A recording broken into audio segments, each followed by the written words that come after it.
بسم اللہ الرحمن الرحیم۔ السلام علیکم۔ ایک بچے نے کچھوا پال رکھا تھا۔ اسے سارا دن کھلاتا پلاتا اور اس کے ساتھ کھیلتا تھا۔ سردیوں کی ایک یخ بستہ شام کو بچے نے اپنے کچھوے سے کھیلنا چاہا، مگر کچھوا سردی سے بچنے اور اپنے آپ کو گرم رکھنے کے لیے اپنے ہول میں چھپا ہوا تھا۔ بچے نے کچھوے کو ہول سے باہر آنے پر آمادہ کرنے کی بہت کوشش کی، مگر بے سود۔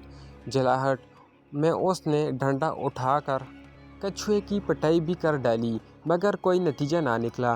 بچے نے چیخ چیخ کر کچھوے کو باہر نکلنے پر راضی کرنا چاہا، مگر کچھوا سہم کر اپنے ہول میں اور زیادہ دبکا رہا۔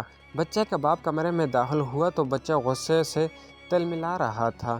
باپ نے بچے سے پوچھا، بیٹا کیا بات ہے؟ بچے نے اپنا اور کچھوے کا سارا قصہ باپ کو کہہ سنایا۔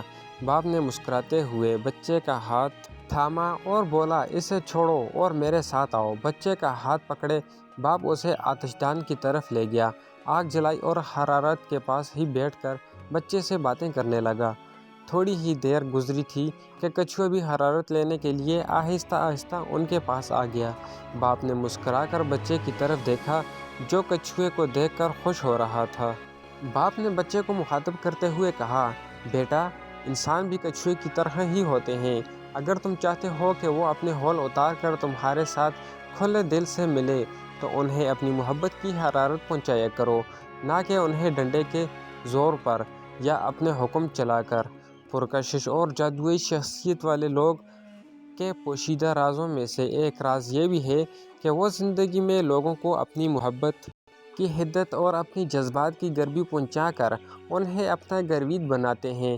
ان کی تعریف و تحسین اور قدر سے ان کے دلوں میں اپنے لیے پیار اور چاہت کے جذبات پیدا کرتے ہیں، اور پھر انہی جذبات کے بل بوتے پر ان پر اور ان کے دلوں پر حکومت کرتے ہیں۔